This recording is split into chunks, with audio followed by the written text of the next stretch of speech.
नमस्कार दोस्तों मैंने पिछली वीडियो कुंडली जागरण पर राहु केतु और अन्य ग्रहों का क्या संबंध है उस पर बनाई थी। बहुत से मित्रों के क्वेश्चन है और फ़ोन पे उन्होंने कहा है कि आप इस पर और कोई जानकारी दे हमें, और वो जानकारी चाहते हैं कुंडली जागरण पर ही। मित्रों, जैसा कि ये हमारी बॉडी है, फिजिकल बॉडी है, बाहर से हमें दिखती है, और मेडिकल साइंस यहाँ तक जो हमारे अंदरूनी ऑर्गन्स हैं जैसे किडनी होगी, लिवर हो गया, हृदय हो गया, उसको भी देख सकते हैं। लेकिन इसके अलावा भी हमारा एक सूक्ष्म शरीर है जिसको अभी तक मेडिकल साइंस नकार रहा है, उसको अभी उसकी पहुंच नहीं है। हो सकता है आगे भविष्य में कोई ऐसी टेक्नोलॉजी आ जाए जिससे वो देखा जा सके। उसी तरह हमारे ऋषि मुनियों ने जो हमें ज्ञान दिया, उन्होंने अपना अनुभव दिया, उन्होंने बताया जैसे कि ये 5 हमारे जो कोश हैं, जैसे मैंने बताया था कि 7 चक्कर हैं, उसके साथ 7 ही शरीर हैं और 5 कोश हैं। जैसे अन्नमय कोश, ये हमारे जो भी हम खाते पीते हैं या फल फ्रूट सब्जी वगैरह भोजन देते हैं, उसके रस और जो भी बनता है हमारे शरीर को ज़रूरत है, वो इसी कोश से संबंधित है मित्रों। और जो पहला चक्कर मैंने बताया था पृथ्वी तत्व से संबंधित है मित्रों। ये यात्रा जो मूल आधार चक्कर से शुरू होती है, मूल आधार जो इसकी नींव है उससे शुरू होती है। ये कुंडली इसको इसलिए कहते हैं क्योंकि वहाँ पे एक त्रिकोण बना हुआ है जो हमारी यहाँ रीढ़ की हड्डी पीछे से नीचे तक जाती है और समाप्त होती है। आपने देखा होगा कि थोड़ा सा हमारे जो गुदा भाग है थोड़ा सा ऊपर रीढ़ की हड्डी से वो उभरा हुआ भाग रहता है पीठ के पीछे, वहाँ पे ये उसके अंदर एक त्रिकोण है। त्रिकोण के अंदर ही ये एक मांस का टुकड़ा होता है शिवलिंगकार का। उस टुकड़े पे जो कुंडलनी है 3.5 बल खाके वो मांस के ही बैठी हुई है। उसका जो सर्पकार मुख है वो नीचे की तरफ है, इसीलिए इसको कुंडली जो हम राहु केतु का संबंधित भी कर देते हैं या सर्प टाइन भी कहते हैं इसको। वो कुंडली का मुख जो है वो सर्प की तरह है और सर्प की तरह ही उसने कुंडल मारे हुए हैं, इसलिए इसको सर्पनी कहते हैं। और यही शक्ति जो है इसको ही हम दुर्गा काली या भगवती शक्ति कहते हैं। 3 नाड़ियां हैं मित्रों, मैं बहुत सरल भाषा में आपको समझाऊंगा। 3 नाड़ियां हैं, ईड़ा, पिंगला और सुषुम्ना। ईड़ा जो हम बाएं स्वर से सांस लेते हैं, पिंगला जो हम दाएं स्वर से सांस लेते हैं, और सुषुम्ना जो बीचों बीच है रीढ़ की हड्डी जो यहाँ तक आती है। यहाँ एक गांठ होती है, जब कुंडली जागरण होती है तब ये खुलती है। ये दोनों नाड़ियाँ जो दाया स्वर और बाया स्वर, ईड़ा पिंगला, यहाँ से स्वर चलता है, सुषुम्ना से फिर तरल चलता है, सीमन होता है हमारा, वो आगे ना बढ़े इसलिए यहाँ गांठ होती है। जब ये सुषुम्ना तब जागती है जब हमारी कुंडली जाग जाती है। मेरे ये इसको जगाने के कई तरीके होते हैं, जैसे योग द्वारा भी जगाया जा सकता है, या कोई शक्तिपात कर दे तब भी ये जाग जाती है। और सबसे अच्छा तरीका होता है मेडिटेशन, ध्यान के द्वारा जगाना। योग के द्वारा अगर जगाते हैं तो उसमें खतरा होता है। जैसा कि मैंने बताया कि ये उल्टा हुआ मुख इसका उल्टा है फन की तरह। जब इसको ज़बरदस्ती हम जगाते हैं योग के द्वारा, हठ योग के द्वारा, तो ये सीधी हो जाती है। वो जो स्पेस यहाँ खाली हो गई वो भरनी शुरू हो जाती है। कई बार ऐसा होता है कि ये सीधी होने की बजाय एक तरफ सरक जाती है। ये भी तरल छोड़ती है। वो तरल हमारी शरीर में कहीं भी जाके हमें दिक्कत दे सकता है, कहीं भी रुकावट पैदा कर सकता है, इसीलिए इसमें खतरा होता है। आपने देखो कई बार कुंडली जागाते जागाते वो मानसिक रोगी हो जाते हैं लोग, पागलों जैसी हरकतें करने लग जाते हैं।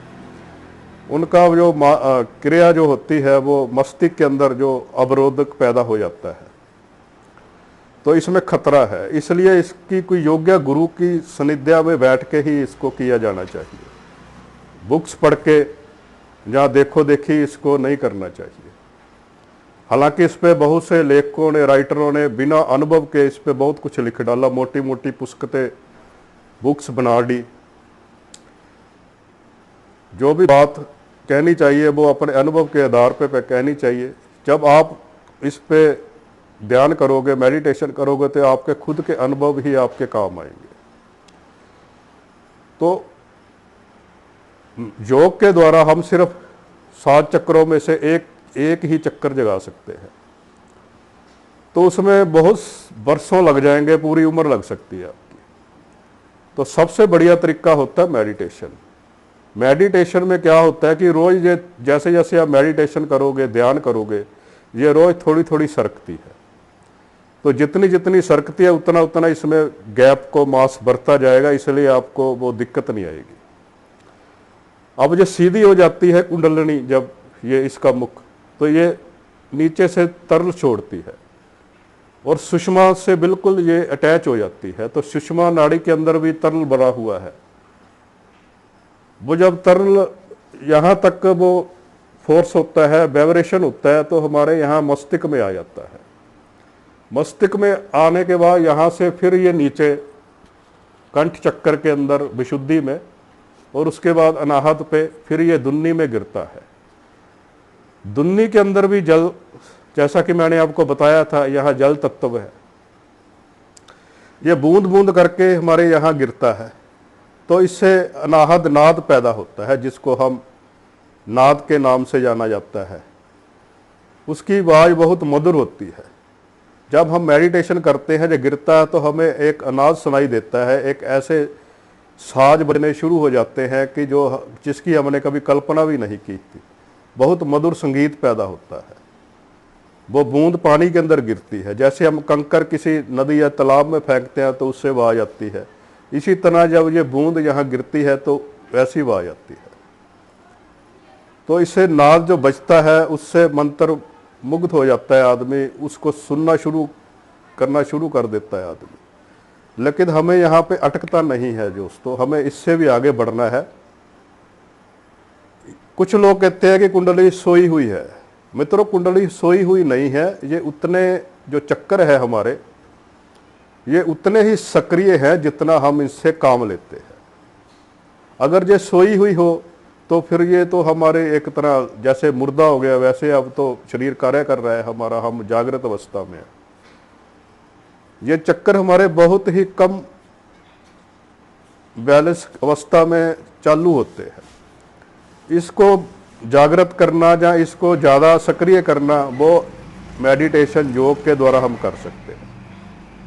जैसे मूलाधार चक्कर से ये यात्रा शुरू होती है। मैंने बताया कि 3 नाड़ियां हैं, ईड़ा, पिंगला और सुषमा। आपने मंदिर में गए हो, शिव मंदिर में जाके देखते हो कि शिवलिंग के ऊपर सांप भी होता है, और 3 टांगे खड़ी करके शिवलिंग के ऊपर एक कलश लगा होता है, उसके अंदर नीचे एक सुराख कर देते हैं उसके पैंदे के नीचे, और उसमें जो जल होता है वो टपकता है शिवलिंग के ऊपर बूंद बूंद करके। ये सारा उसी ध्यान में रख के समझाया गया है, सिंबल है ये सारे। तो मित्रों, हमारे ऋषि मुनियों ने हमें समझाने की कोई कसर नहीं छोड़ी। ये तो धीरे धीरे हम ही इससे दूर होते गए। मूलाधार चक्कर, आज मैं आपको बता दूं कि मूलाधार चक्कर जो होता है, जो इसमें यहाँ पृथ्वी तत्व होता है। अब जिन लोगों का जो थोड़ा ज़्यादा सक्रिय होता है ये चक्कर, वो थोड़े ज़्यादा स्फूर्ति वाले होते हैं, चुस्ती उनमें ज़्यादा होती है। जैसे आपने देखा होगा कि पहलवान पहले यहाँ लाल लंगोटी पहनकर कुश्तियां लड़ते थे, क्योंकि इसका कलर लाल कलर, और लाल कलर बल से जुड़ा गया है, जैसे हनुमान जी को दिखाया गया है। तो यहां से हमें शरीर को, बॉडी को बल मिलता है, चुस्ती मिलती है, स्फूर्ति मिलती है, क्योंकि ये शरीर भी मिट्टी का है और ये तत्व यहाँ का वो पृथ्वी तत्व है।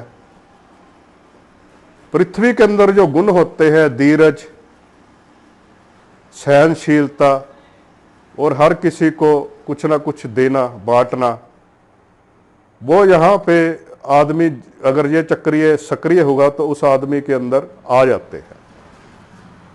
उसको आलस्य नहीं होगा, अगर कोई मांगने उससे वस्तु आएगा तो वो बिना कोई किंतु परंतु किए वो दे देगा।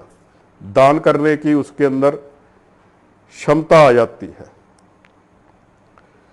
तो ये चक्कर अगर जिनका इनबैलेंस हो जाए, तो जैसे निचले जो पार्ट होता है, रीढ़ की हड्डी से नीचे जहाँ चक्कर होता है, उस पॉइंट के पीठ के नीचे वो दर्द रहना शुरू हो जाता है, घुटनों में दर्द और जोड़ों में दर्द, आलस्य आना शुरू हो जाता है।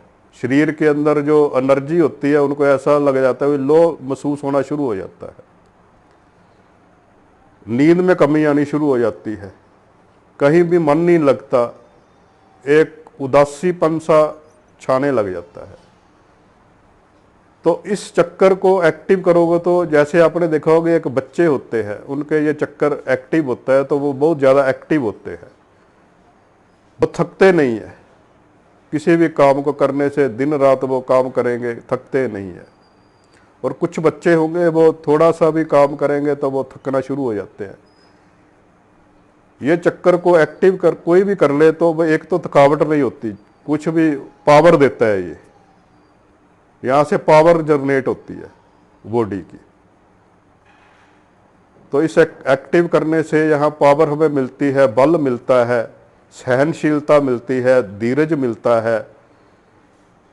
और जैसे एक पहलवान को जो चाहिए वो सब मिलता है इससे।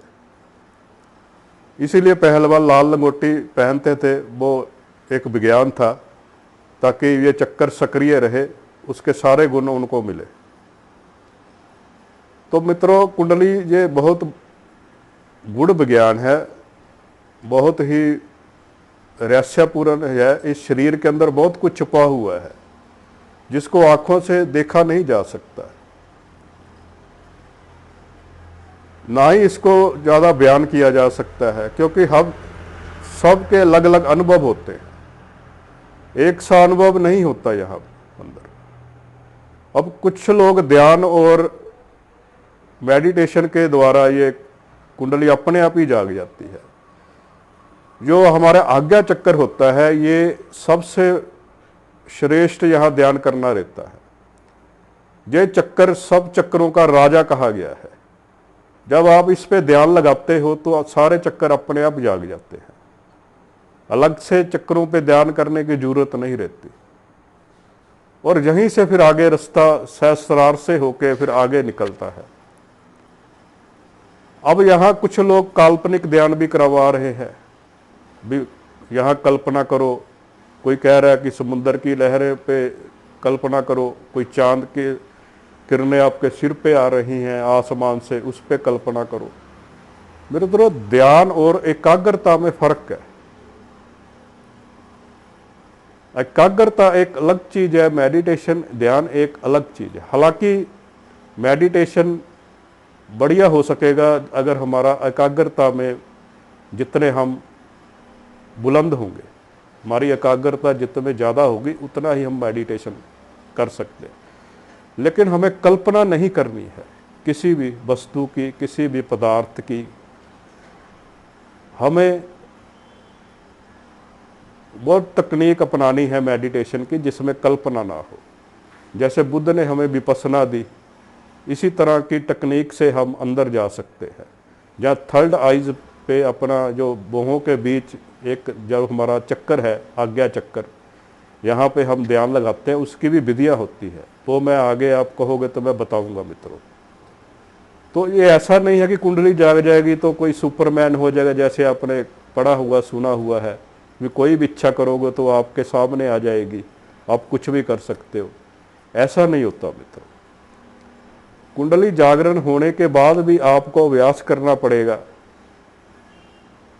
जिस चक्कर को सक्रिय उसके बाद करोगे उसमें उतनी ही आपको ऊर्जा मिलेगी, उससे संबंधित जो जो गुण उसके हैं वो मिलेंगे आपको।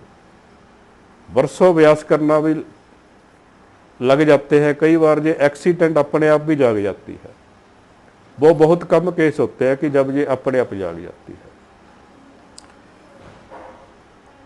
इसलिए कोई भी योग्य गुरु के सानिध्य में बैठकर ही इसको जगाना चाहिए या इसकी टेक्निक प्राप्त करनी चाहिए।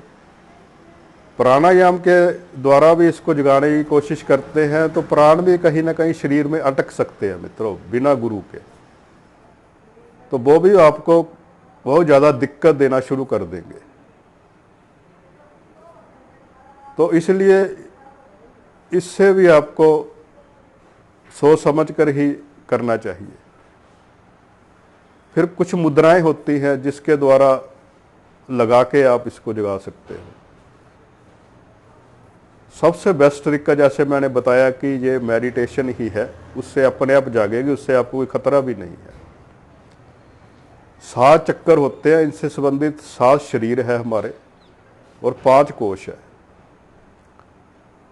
तो ये सारा एक कुंडली विज्ञान है मित्रों। अब इसके जो बीज मंत्र है अलग अलग, यहाँ मैं एक और बात आपसे शेयर करना चाहूँगा। मान लो पृथ्वी तत्व है, जहाँ मूलाधार चक्कर होता है वहाँ बीज मंत्र बताया गया है लम। आप जितना मर्जी इसको लम लम करते रहो लेकिन ये नहीं जागेगा। हर बीज मंत्र का एक पासवर्ड होता है मित्रों, उसको खोलने के लिए। जब तक उसके आगे वो नहीं लगाओगे तब तक वो आप लम लम करते रहो, नहीं जागेगा। आप जितनी वीडियो देख लो या जितने भी आप किताबें पढ़ लो, उसमें आपको वो बीज मंत्र का जो खोलने का तरीका है वो नहीं बताया गया, क्योंकि वो सिर्फ देखो देखी पढ़ सुनकर ही बताते हैं। उनके अपने अनुभव नहीं है, अपना ज्ञान नहीं है। और मैं जो बात आपको बता रहा हूँ अपने अनुभव से, अपने ज्ञान से बता रहा हूँ, क्योंकि मैंने मेरे छोटी उम्र में ही मेरी कुंडली सक्रिय हो गई थी मित्रों।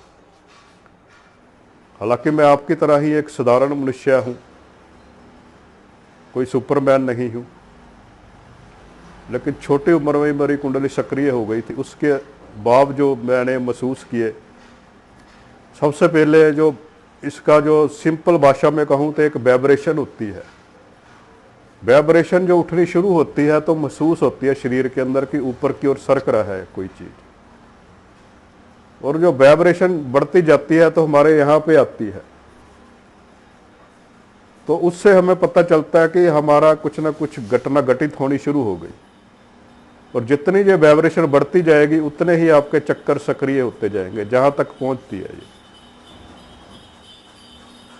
तो मित्रों अगली चर्चा फिर इसी टॉपिक पे ही करेंगे, जैसे आपकी इच्छा होगी आप कमेंट करके मुझे बताएं, तो कोशिश करूंगा मैं इस पे और आपको जानकारी दे सकूं।